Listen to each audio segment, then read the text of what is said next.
4, 5. Go live.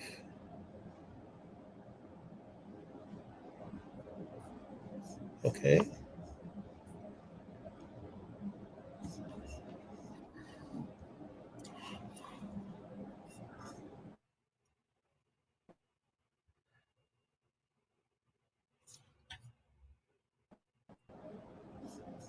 You good, Stephan?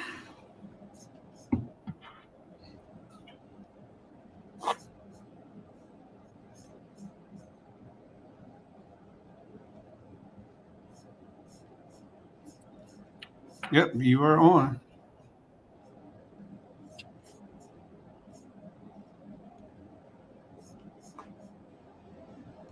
Yes, we are. All right.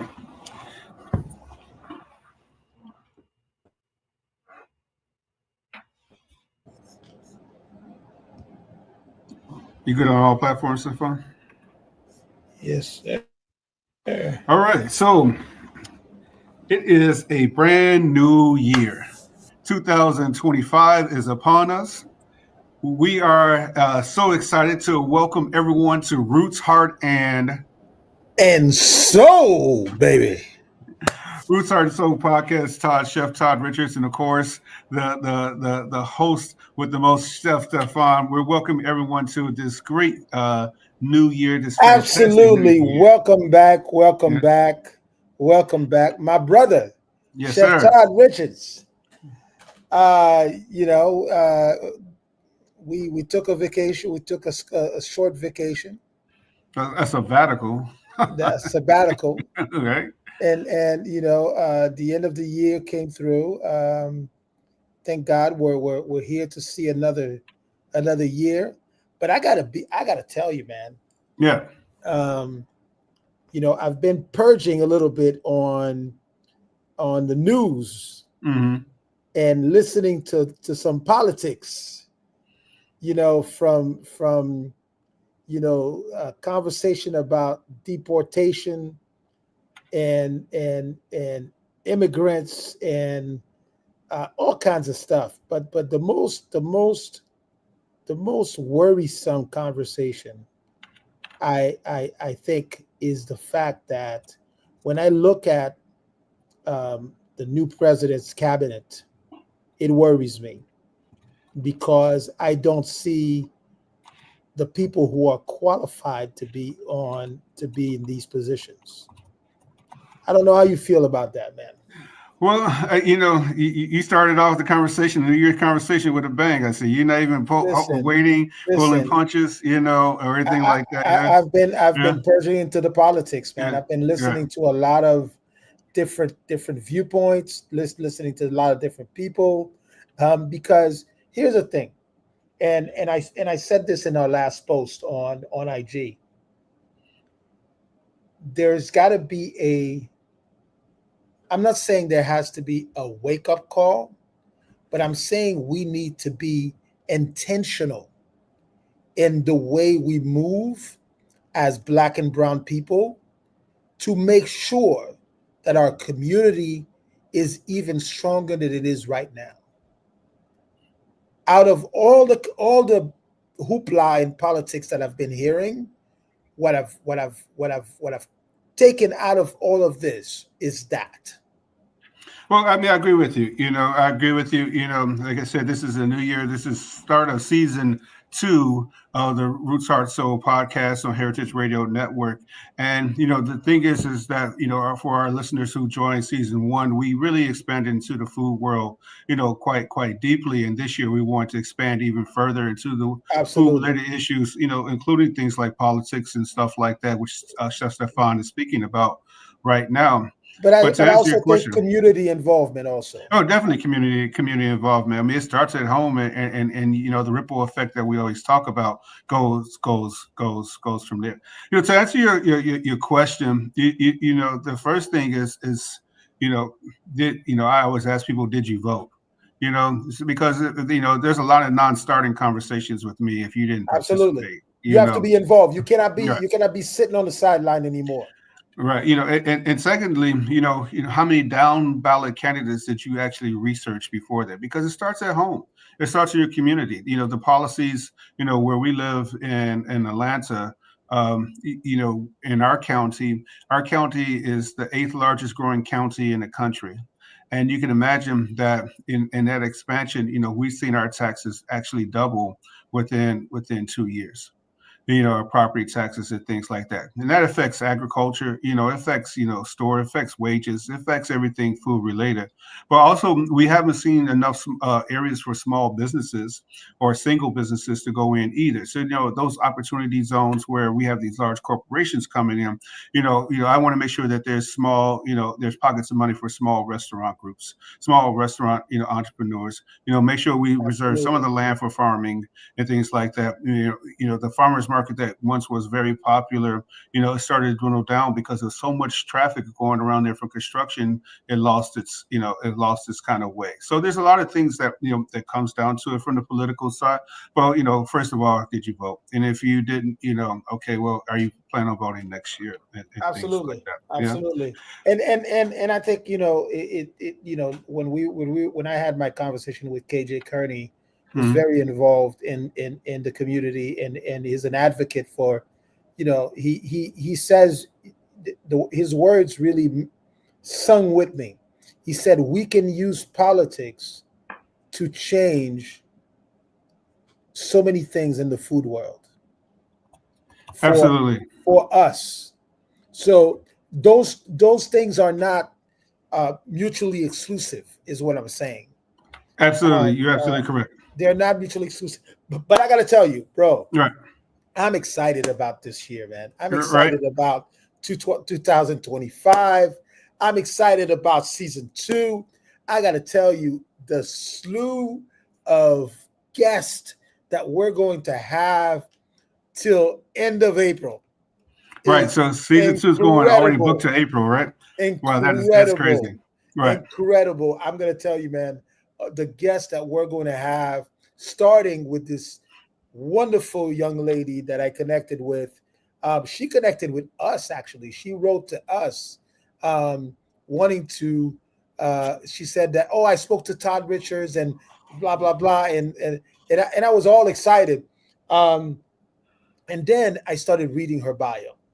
Right.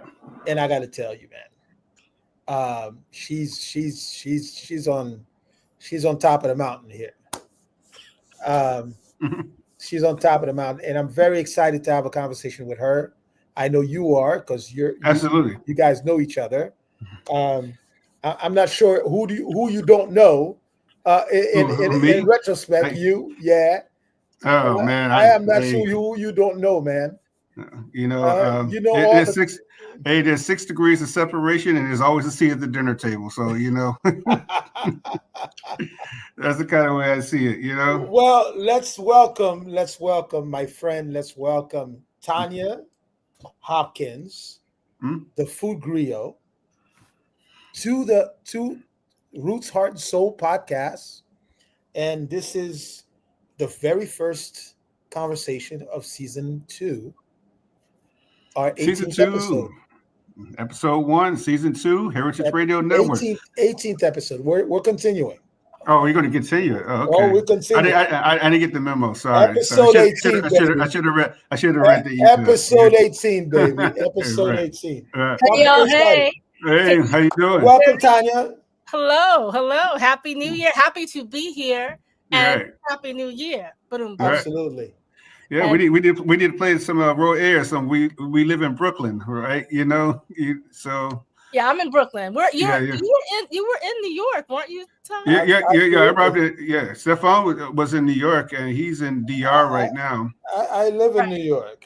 Yeah, right. he lives there. Yeah, I'm in Newark today and headed to DC tomorrow. So Okay. And yeah, correction, Stephan. Thank God yeah, for TikTok. Chef Todd, you or yes, somebody on your team smoke signaled me on TikTok. Yes, I did. And yeah. I did. that's how I heard about y'all. I didn't. It's funny that I also manage one of the top chefs in the country, and it just happens to be my co-host. Right. But no, that you were like, hey, we want you to come on the show, and I was like, Absolutely, oh, okay. absolutely. So yeah, and I looked into it. I got to do my research. Because I spend a lot of time researching some of the top people that I would like to have on the show. So you fell into that list, fortunately. So yeah, and not fortunately for you, fortunately for us. Let's absolutely. let's clarify. Fortunately for us, absolutely, I was like, absolutely, okay, I think it's a win-win. Right. absolutely. I mean, we met, Stephan, you don't remember, I met you years ago at some event. I was with my soror gay span, and she was like, do you know Stephan? I was like, no. And there's a picture of us. This picture is like 15 years old. I got to find it and send it to you. It's like you know what? Right that I'm thinking about it, you're absolutely right. We do have a picture together. I came to the Beard House that you cooked at the Haitian. I did when we did the Beard House a few years back. Yeah, absolutely. This was epic, man. 7 Haitian chefs for the very first time at the Beard Foundation. Right. Yeah. Which I both cooked and curated. So it was an amazing dinner, man. We had Gregory Gourdet, we had Chef Alain Lemaire, myself. Chef Jovens was there.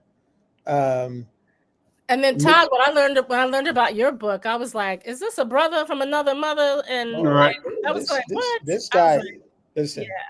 Oh, your work, body of work. His book is absolutely amazing. And, I mean, season 1, we really dived into Roots Heart Soul. Of course, Soul is what started it first, and now Roots Heart and Soul. And co-author for Soul, Sean Chavis, will be on episode on season 2 as well. But we can go down memory lane, all into the cows come home. But we got let's dive into it. Let's get into it because absolutely. Your expertise and what you do for the community, we really want to talk about. Absolutely. So, Tanya Hopkins, the food griot, welcome to Roots, Heart, and Soul. Brooklyn, New York based, Tanya is a culinary historian, published author, food media personality, show host, and writer, featured in and on a range of broadcast networks and mediums. As a seasoned food and drink professional, she stirs several pitchers and pots in hospitality arenas. As a beverage curator, legacy cook, and consultant who creates contextual, culturally relevant menus and custom designed drinks that elevates any occasion. In addition to working in strategic sales in restaurants, food, beverage, wine, and spirits retail industry, she is a sought-after, spirited speaker, nonfiction storyteller, public educator. In her work with museums, cultural organizations, chef and culinary and entrepreneurs, nonprofit and for-profit clients. And this is just like a couple of lines of her right. of her bio. I am telling you, she is such an interesting lady. She was on the Chew with Carla Hall. So she's got a very interesting story, and we want to dive right into it. So, Chef Todd. So, welcome. We always start the the questions or the discussion, just want to know, how are you doing, first of all? I mean, this political climate we were talking about, the food world is ever changing, how are you just navigating through all this changing times that we're going through right now? Hustling, baby. Okay. All right. Always hustling. It's a hustle. It's a hustle for us. It's like you do all the things and you got to keep doing all the things. And maybe one of the things will become a more sustainable thing. But thank you for that question, and thank you for that introduction, Chef Stephan, and for that question, Chef Chef Todd. It's always a tough one to answer, right? At any dipstick in time. But big picture, it's all good. A lot of exciting stuff happening. Sometimes in the trenches, it's a little muddier than I want it to be. But and always in the trenches, y'all know, as chefs, y'all Right. are warriors. But I've got a lot going on. I work because of the work I do, informing different industries on the importance of culinary history, food history, drink history. I find myself in media, publishing, nonprofit, museums, cultural orgs, working with chefs on their books and in their menus and pairings, all kinds of stuff. So, it's, some people are like, wow, you're all over the place. It's like, yeah, but it's all connected, and, it's all goes back to our ancestral legacy throughout the Americas, the cooks of the nations, the hospitality creators, and all of that. But I'm hanging in there. I'm nervous. I'm nervous about 2025. I love what y'all were saying. We don't even know. We got to be ready.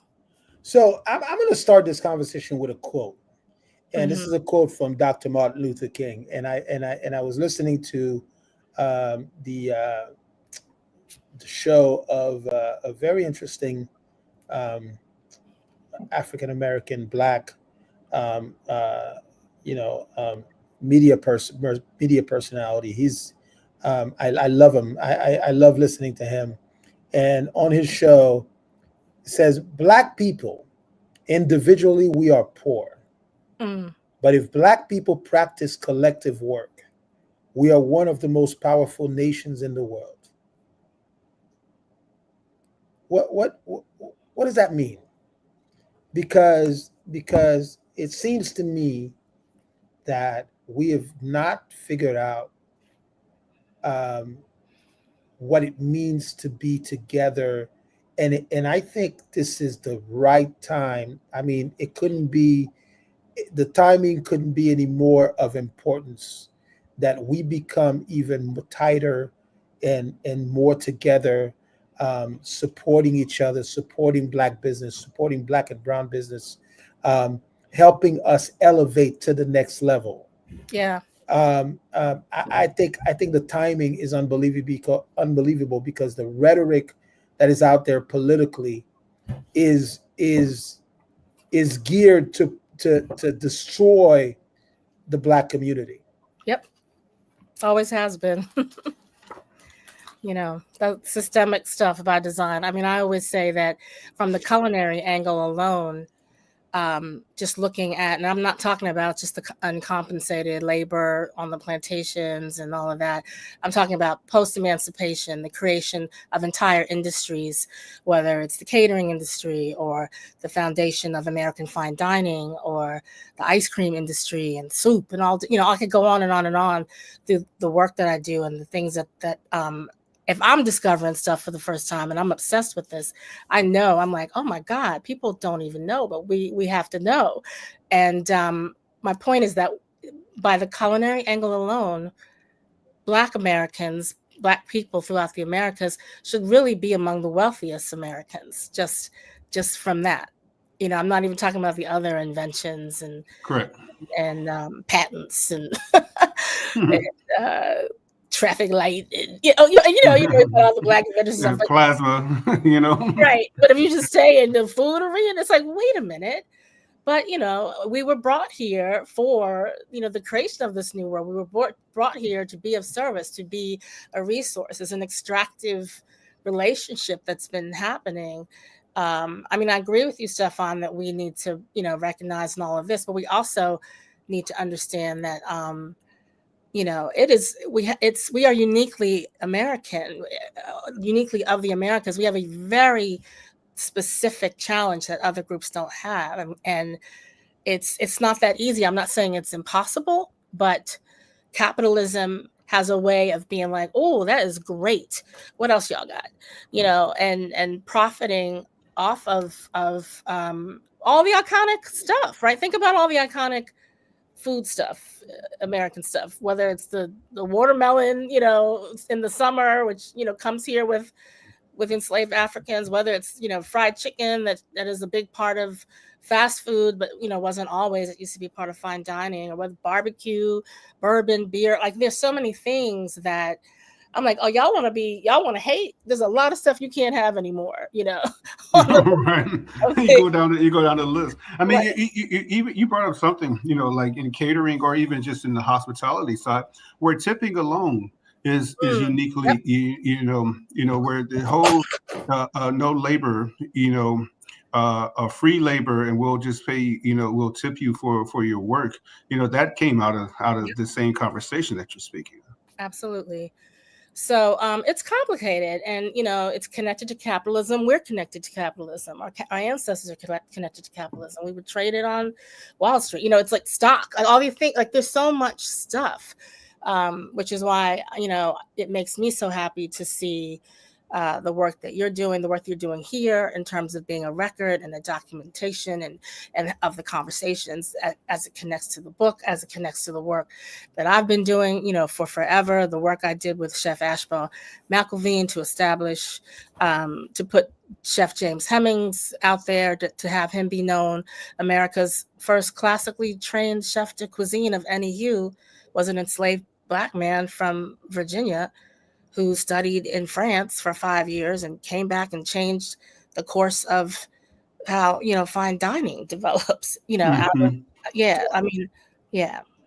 Talking about James Hemings, mm-hmm. You helped co-found the nonprofit James Hemings Foundation as an organization and platform to recognize, actively uphold the enduring yet overlooked Black culinary talents that so profoundly shaped the development of fine dining in America. Talk to us about that. I'm snapping because I'm like, talk to us about that. Reading the actual mission of the James Hemings. Absolutely. Listen. We do the work. We do the work. But this is a very interesting thing, because I believe that the chef scholar, our friend, just did a dinner. Kevin Mitchell was involved in a dinner celebrating James Hemings. So give us a little background on not only who he was, but the foundation that you helped co-found. How much time do we have? I mean, that could be a whole episode. Listen.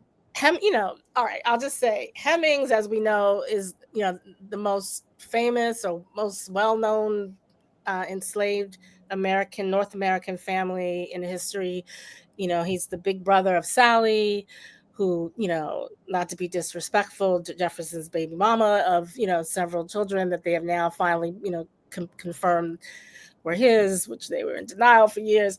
Anyway, I digress. But so first of all, he's a Hemings, right? He's from that family that Jefferson received through marriage to his wife and the dowry and all of that. And the reason I'm mentioning that is because there's an inherent familial, literal, like a family connection between the Hemings and the Jeffersons, because the father of James and Sally and all the other accomplished Hemings siblings was the same father of Jefferson's wife, which makes James, Sally, all of them half siblings to the wife, right? Which makes James an uncle to the children that Jefferson had with the white wife, which makes James an in-law. And I mean, it's just so, and people, it's, when you go granular like that into the biology and the genealogy and all of that stuff, that's, interesting out the gate. But also, fast forward. So, James is this very bright, talented young man. Trying to think of, there's the whole book that why am I blanking? Don't get old, y'all. Who wrote the whole book about James Hemings? Very accomplished. It's an amazing piece of work. It's sitting on my shelf. I'll tell y'all in a minute. Okay. But, Annette Gordon Reed, and anyway, he's smart, he's talented, he's got skills already, and Jefferson chooses him to go to France for the sole purpose of studying the culinary arts when he is appointed as an ambassador to France in 1789, I believe, 84, and they're there for 5 years until 89, when the French Revolution breaks out. But anyway, that's a dangerous question for you to. I know too much, Stephan. You got to ask me a specific question, because I will go on and on and on. Details that have nothing to do with nothing, but that are, if we had enough time, you'd be like, oh, but I don't, I mean, we all related somehow. I just think they're a little bit closer than we thought. Than we thought. I want to talk about the other side. We always talk about food in this sense, but the beverage side also, which I believe that we still are really just getting on, scratching the surface. We're just tapping the surface. Absolutely. Of the beverage, side of it. Just give us briefly some of the work you do on the beverage side, just so that people could understand how round this entire circle of food and beverage goes in our community. Well, a nice segue from James. His brother Peter was an accomplished beer master, a beer brewer. And we know this because of letters that Jefferson wrote, where he goes on and on and on about the amazing beer that Peter would make. And, he's so accomplished in that he becomes very known throughout Virginia as like making the best beer. And I think that's kind of fascinating and interesting, because when we think about American history and beer, we often think about, oh, it's from Bavaria, or it's from, the Germans brought it, and it's like, it actually is a lot older than that. And when I did work for Harlem Hops, and I did some unique research for them, and discovered or rediscovered or blew the dust off of all this research, that the earliest recorded evidence of any brewing or beer making anywhere on the globe is in Africa, Black Africa, Sub-Saharan Africa, South Africa, Central Africa, where, West Africa, where our ancestors are from. People are like, what? And it's like, yes, and it goes from there, and it works its way up into Egypt, and Egypt takes it to another level, and then it goes into Europe through there. And I'm mentioning that because the beer story is, some people are like, oh, wine is first, beer is first, whatever. They are both the oldest beverages. Right. And it makes sense that Africa is the cradle of civilization. Of course, the earliest evidence of brewing and distillation and all that would come from there, right? And so, but that story has so many prongs, because, when you come back to Peter and the work that he's doing, it's like the early enslaved Africans were some of the ones who were able to figure out how American beer could even get started, because the European immigrants who came knew how to make beer the way they knew how to make it, with barley and wheat and other things. But some of those crops didn't grow in early colonial America. Barley. Correct. And they were like, oh, snap, we are running out of beer that came on the boat. And so we need to make more, but they were failing at it. And the people who solved it were the early enslaved. They were like, what's the problem? Oh, just do this. Because they knew how to brew from other things. And this is how corn, that they were also using a century before they got here to the Americas. That's a whole nother story. But, corn has a high sugar content, which is why part of the answer why corn's part of early American beer, and also bourbon, right? 51%, right? And then, from beer, in the American context, from beer, I would, from there to the bourbon story. If I was going in the Caribbean, I would start with rum. I wrote the rum entry for the Oxford Encyclopedia of Food and Drink in America. Oh, wow. Many moons ago. And that just blew me away, because that also starts with our ancestors' wisdom, and taking sugarcane, which is different than other spirits, right? Because it's sugar already. Other stuff you got to convert the starch to sugar. And anyway, so whether it's rum in the Caribbean, or beer and bourbon in America, or now my new spirit muse is mezcal de Mexico. Right. Absolutely. Absolutely. We know that. You just we're running through this. You just made this man smile. Oh, Yeah. okay, then we got to Well, talk. I'm not. Honestly, I'm not a big mezcal drinker, but I am big on the African contribution to Mexican cuisine. I am Right? big on that, and certainly when it comes to rum, I'm sure Stefan's had some go down his shirt a couple of Oh, times too. From where he's been. and the Yeah. funny thing that you're talking about, Rum, because while I was in Haiti, I just got gifted with a limited edition, and I said I would bring this to Atlanta, and you and I would drink it together. Right. Limited edition, 160 years old, anniversary bottle from Barbancourt. Oh my goodness. Yeah. Um, Yeah, uh, I'm over here. He said it. I'm over here salivating already, I know. just I think it waiting. needs to be when we're all in New York at the same time. Listen, I So am that your rum the writer can bottles in the weigh in. bottles in the suitcase. I'm coming to Atlanta, and you and I are gonna celebrate this bottle of rum together. How you gonna leave a sister out? How you gonna leave the rum writing sister in the Well, conversation? Actually, I told him we're going to do it in New York when we come to New York. we may do it in New York, Todd, Yeah. when we come in February. Absolutely. Because we're gonna be in New York in February for 3 different events. We're gonna be at the African American Museum, and we're gonna have a conversation. Chef Todd Richards for his book, and we'll also be in Brooklyn with BAM. Yes, absolutely. So we're excited about this trio event in New York City. I'm excited too. I'll help y'all promote it or whatever. Absolutely. A marketer in the Madman era of advertising. I like to tap into that every now and then. Yeah. Absolutely. So we're at 31 or so after the hour here. You're on Roots Heart Soul podcast. Chef Todd Richards, Chef Stephan on Heritage Radio Network. Stephan, I know you got a whole list of questions over there because Stephan, he gave me the list. And I was like, okay, well, I just get to sit back and just watch the show because he was so ready to go. So, Stephan, go ahead. No, because when you start reading about Tanya, it's amazing the amount of work that she's been doing and specifically in the beverage world.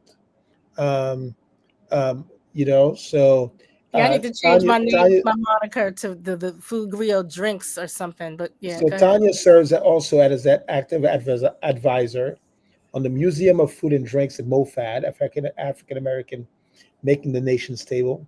Tell us a little bit about that. What you want to know? We want first of all, what is the Museum of Food and Drinks? That intrigues me first. You're not okay. All right. Well, okay. I'm not on the board. I'm not one of the founders of the museum. However, Dr. Jessica Harris was the lead curator for this really groundbreaking exhibit that took place a few years ago. That should have launched before it did because COVID. But we worked on that for a couple of years. She recruited several people to be advisors on this exhibit, and I was one of them. There were about maybe by the end of the day, like 30 of us who advised on different things, that we would meet, whoever could come in person would meet, in a conference room that somebody donated in somewhere in New York, or we would do conference calls and stuff. And Questlove was one of the advisors because he's a total foodie, and Marcus Samuelson, Michael Twitty, Omar Tate. There was a bunch of Chef Matthew Rayford and Nicole Taylor. There was just I know if anybody's listening, they're gonna be mad at me. They'll be like, she didn't mention my name. But they're all friends of mine, so they'll get a shout out sooner or later. Don't worry. Yeah, so different people, and then this is the book, the Legacy Quilt. Mm-hmm. So there are 400 panels. That one of the central display items was this very large legacy quilt that had African American or Black culinarians from 1619 up to 2019. So 400 panels. So our it was an honor to contribute and to be part of this, and to really make sure that this content was coming from our perspective. But at the same time, also, it's a nonprofit. They're not going to pay 30 advisors, right? Right. So I guess our compensation was, The book. no, not even the book. I bought this book. Being on the panel, having a panel, which is an honor to be in this 400 panel thing, this beautiful tapestry. So 30 of us, in addition to 470 or 370 people from 1619 to present, including some important, I believe there's some important Haitian people on this as well, because they go into the Americas and the migration story, up into all the different patterns there. It's pretty fascinating. But yeah, so this book is just about the legacy quilt, and that is absolutely I didn't even beautiful. notice it till just now. But you can see my panel. That's me on the quilt. Wow. I can't tell where I am, but I am on that quilt You're on as here well. too. So You're in here too. So you must have contributed, Todd. You know about this. But I think the great thing for me about going to it is seeing, being a Chicagoan in Hartsdale, but seeing the Ebony Test Kitchen Oh my goodness. in there, where a lot of policy for Black community was done at those tables when they were doing all the food recipes. That to me is a big part of the story that I don't think that people understand about, publications and the need for community and how we all came together at that time. And how that kitchen almost got demolished. You're and right. That the creators of this, the people who originally thought of doing this exhibit, the founders of the museum, Dave Arnold and Peter Kim and different people, they went to Chicago. They had to go save the kitchen because it was going to get demolished. And they were like, no. There was some whole complicated story about bidding on it or something, and were they going to get it or not get it, and who was going to get it, what they were going to do with it. But they got it, and they were able to reconstruct it. And that was also probably the real, in addition to the quilt, it was also another important anchor to be able to walk through this ebony test kitchen that had been reconstructed. I wish that exhibit, had been able to travel, and that it existed somewhere permanently now, like maybe at the African, I call it the Blacksonian, what's it, the National Museum of African American History and Culture in DC. I don't know what the plans are for it, but I know that it exists virtually, and I've got some content on my website from connected to the work that I contributed to it, whether it was for James Hemmings or the ice cream industry or pepper pot soup. Or I can't remember all the stuff, but yeah. So that was a big deal. It was too short lived. Yeah, the exhibit was only up for a couple of months at the Right. Africa Center in Harlem. So given this conversation, and this question is sort of for both of you, because obviously you guys have both been involved in some amazing community, bringing a number of different talents to do projects like this one. Why is it so important that we continue to do these types of projects, in your opinion, Tanya? I mean, I think that these projects, they're important. I also feel like they're just the beginning. I feel like we have to build on that and take it to the next level. Oh man, I wish I should have asked for the questions first. I should have been like, what you gonna ask? Not waste time. No. This is good. I mean, it's just so important. Okay, so I was prepping to talk to y'all, so I looked at a couple of your episodes with other guests. I went to your first episode, and your co-author, Todd, Amy said something. Yeah, she said something really profound. She was like, when your food is taken from you, when your food culture, she's like, that is just dangerous. That is just, I can't remember the word she uses, but it's just like, it's just awful. Like, it's one of the worst things. And I think she was talking about the work she's currently doing with a Native American. Correct. Chef. Yes. It applies to us as well. And I think that at least the direction that my work is going is like, yes, it is very important to be reconnected to our really powerful food legacies, but also to recognize that, again, uniquely American, not only is it our food legacies, is also the foundation of American cuisine, American foodways. After building on Native American cultivation genius, that brings us so many important crops like corn and the beans and the tomatoes and potatoes, beans, greens, potatoes, tomatoes. Right. On top of all of that, it's like you have our ancestors who the rice crop, the rice in the Americas is from Africa. That was not just, the physical labor of growing it. Like you got to know how to do irrigation and engineering, and like rice was not easy but our ancestors knew how to do that, and they set Right. that up, and it was the most profitable. It was so profitable in the Carolinas, but also think about how the role that rice plays in like Mexico and Central America, like all throughout. Think about the role that rice plays in so many cultures. Right. That it's not from those cultures. It is from, so, I'm often like, you're welcome, world, on behalf of the Native Americans, you're welcome for the corn, which is 60% of the world's food crop, but also rice is a big deal. So anyway, I think that the next direction is to really, but this, to find ways to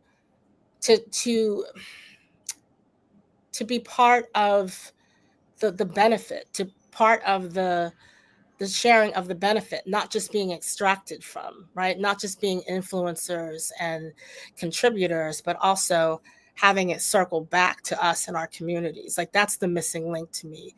That like, I feel like the poverty that we always hear about and the inequality, I feel like that's just systemically imposed.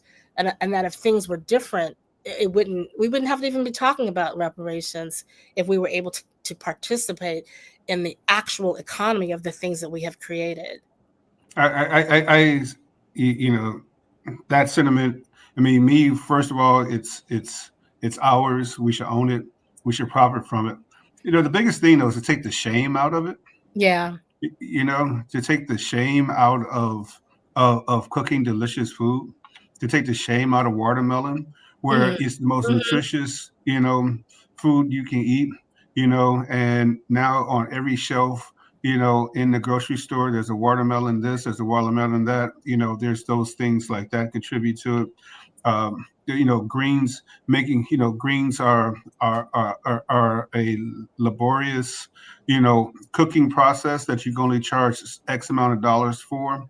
The things that culturally are ours, like oxtails, are now, X times 10 to the 10th power, pricier than they ever were before. Right. So, there's a lot of things that, we have to remove the shame out of the conversation, and then also recognize how delicious. How do we remove the shame out of the conversation? Well, once we get everybody to tune in the Roots Heart Soul podcast, we do that, but secondly, is that we have to cook. We have to continue to cook.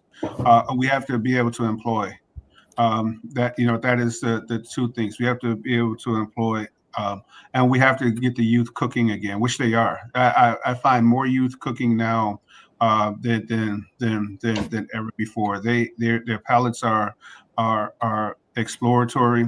They're not just a cellophane generation where everything wants to come in wrapped and ready to go. They want to explore and figure out what else is out there. Yeah. And use technology. I think technology is a way for us to catch up a lot of these things to our advantage, moving forward. What was it like to be part of the show, The Chew, and working with a chef like Carla Hall? That was so fun. That was one of the highlights of my work as a culinary historian, as the first. Can I get a drum roll? Food historian ever featured on ABC's The Chew with Chef Carla. Yeah, Carla's one of my favorite people. She, what you see, who you see is who you get, right? Absolutely. A Tennessean through and through, you know?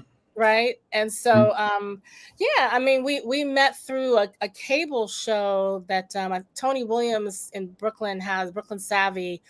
um um she met me at a beard. I was talking at a beard event, and she was like, "I want you to be on the cooking on the show. This episode I'm gonna do with Carla Hall." And I was like, "Okay." And so because at the time I was like, Carla Hall's gonna come onto your cable show. I was like, "Okay, sure." And so I was like, "Yeah, I'll come on there too." And so I guess I didn't really, And Carla came to the show. We taped it she had a restaurant at the time here in Brooklyn in Red Hook, and anyway, we make a long story short, we didn't know each other. We met at the taping in the restaurant, and at some point, we're finishing each other's sentences, and then I found out she was working on a book, and she was like, "Hey, do you work on books?" I was like, "Sure." I had worked on books before. There are times I've said sure to things where I'm like, "I'll figure it out," but no, I had. Right. So I helped her out on her cookbook, and then I don't know. The producers at the Chew were like, "Well, who's this food historian? What's she like? How would she be good on camera?" And Carla was like, yeah. So I was able to go on the Chew. But it's different when you are. I had to, oh my God. So I followed Whoopi Goldberg's segment. So Whoopi shows up and she's stirring in the pot and wearing a Christmas sweater and talking about her movie and her book.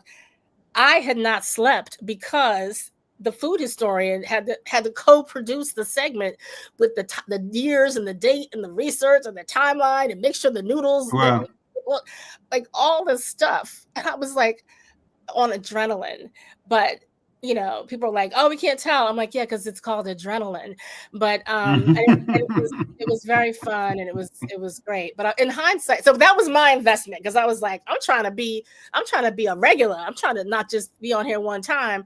Right. And so I was able to get on there twice. But then sadly, I don't know all the details, but the show ended after Mario Batali got Me Too'd. I think he was an executive producer, and I think he was like, "If I'm going down, y'all all going down." And I was like, "Oh man, I got literally invested, not money, but like time, energy, because they don't pay you to come on these shows. ABC, they think they're doing you a favor, and it's like." But unlike Whoopi or even you, Todd, at least you have a book, a restaurant to promote. It's like, I have my work that people may hire me to do, but a lot of times it's for nonprofits and it's advising, and it's, so that was bittersweet, because it was fun. It was exciting. People loved it. There's a lot of positive feedback, but the Chew is no more.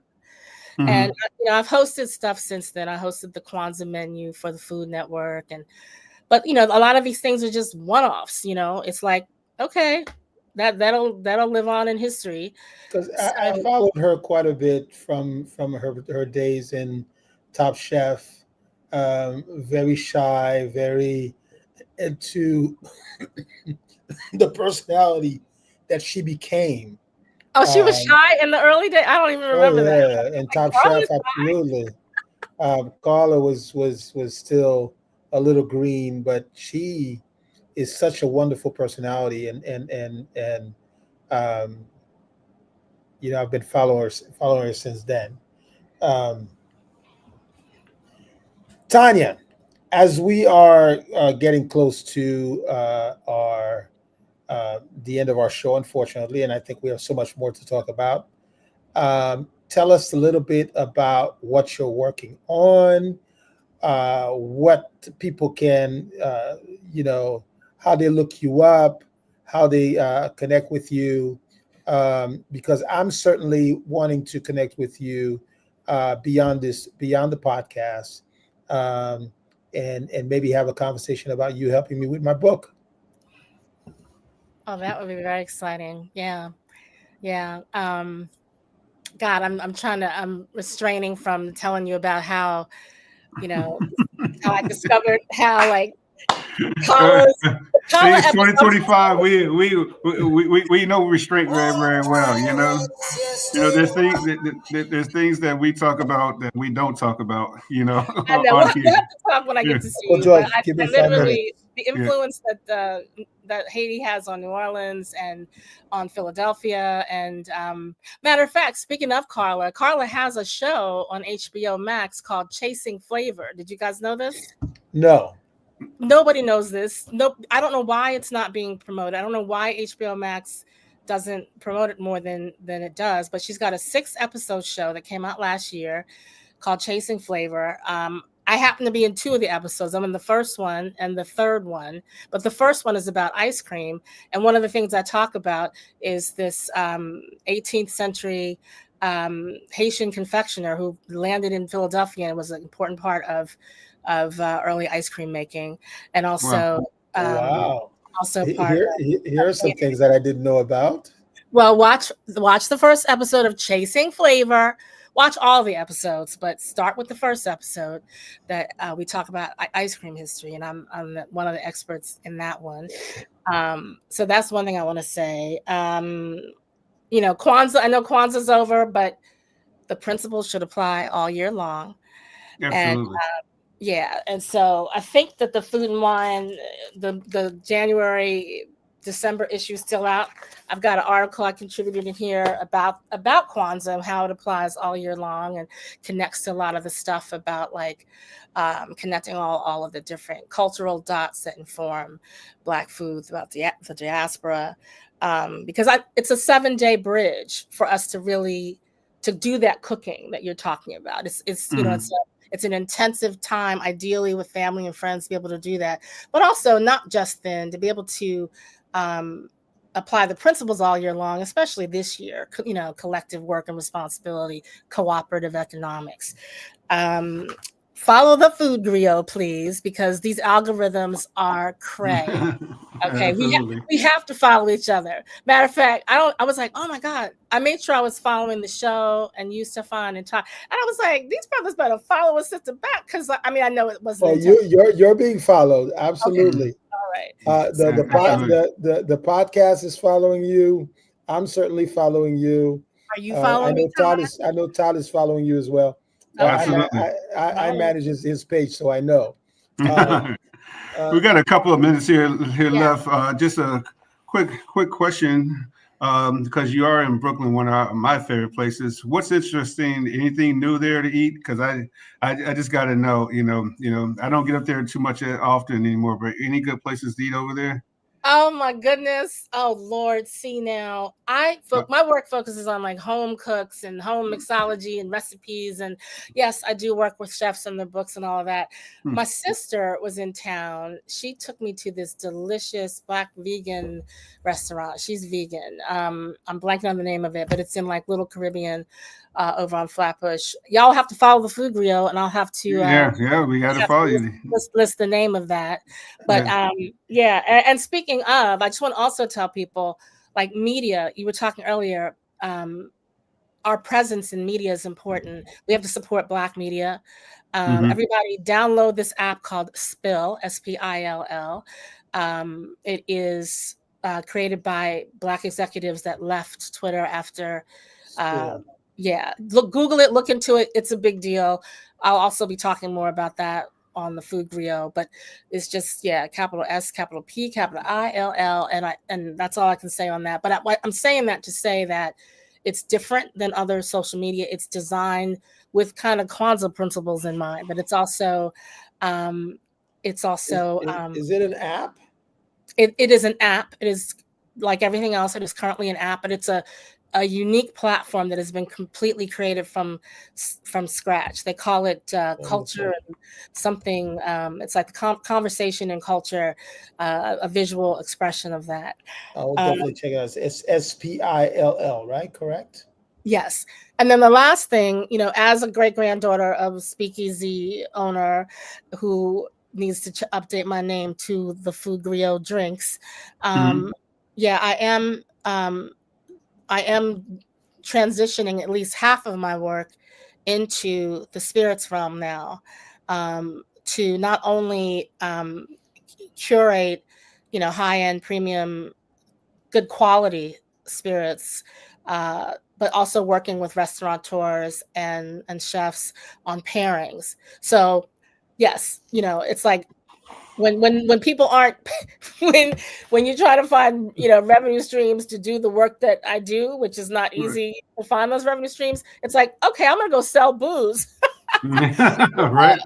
And I hadn't planned to do that, but I was asked to do that by a beautiful family in Oaxaca and a beautiful family in Texas, and they liked my work and they liked how I talked about things that I care about. So the thing is, even though I'm selling, I'm not going to sell something that isn't good quality. So I need to talk to y'all about that also, chefs. All right. I mean, that sounds like our motto is eat good, drink good, you'll feel good, so that's just the way life is, All right, we got a couple minutes here left. Give us all your social media, please. Everything is at The Food Griot. The Food, and then Griot has a T at the end, unlike the channel Griot, which doesn't. Griot, which I learned is absolutely. It is a Haitian dish. It is the national dish of Haiti. So everybody thinks I'm Haitian, Stephan, and I'm like, what? I love that, but I was choosing the West African definition of the word storyteller, of course, which is a storyteller. Well, the word griot for the dish actually comes from that word as well. So it does. I never knew that. Why though? What? Yeah, because of the whole preparation. There's a whole story behind the preparation of griot. Many people don't know that. But I guess you have to tell me off air because I need the griot. It became the national dish of Haiti, and it's pork that's seasoned and slow braised and then double fried. Oh my goodness! Man, why you quit talking? You talk. When Todd came to visit, Todd came to Haiti for the first time. Very quick story. I was at the time producing the very first Food and Wine Festival in Haiti. And Todd came as my guest and participated in the event. And then the last Sunday, the closing Sunday, I took all the chefs up to the mountains to have griot. Now, when he say up in the mountains, he don't mean like the peak. He's talking about the summit. About there was clouds up there. There was no place to go but down. From there. So I took all the chefs to experience this iconic street food called griot, served with a beautiful condiment called pickles. Yeah, pickles. I have some pickles in my fridge right now, and I'm drinking. I just realized I'm drinking my water out of a glass that says "Bonbon Lakai." There you go. So such an amazing dish, and it's such an enjoyable dish to have. Especially when you get to the mountains. All right. Yeah. All right. Well, Tanya, we really appreciate you so much for coming on to season 2 of Roots, Heart, and Soul. I am Todd, Chef Todd Richards, of course. Chef Stephan is here. Chef Stephan, take us on out of here, please, sir. This is season 18. This is the beginning of a brand new year, 2025, and we are geared for so many wonderful guests. Just like Tanya Hopkins, we want to thank you for being here with us. And please follow us, share, and subscribe to our YouTube channel, Roots, Heart, and Soul. Support. This is the way to support us and letting us know that we are doing something worth listening to for the Black and Brown community, for the culture. So we want to thank you for joining us for the very first episode. We have so much more coming. Please join us next Tuesday, 7 p.m. Eastern Time. Follow us on rootsheartandsoul.podcast on IG, on Facebook, and of course on YouTube. We want to thank you for joining us. See you Tuesday. You're listening to Roots, Heart, and Soul podcast on Heritage Radio Network. Thank you.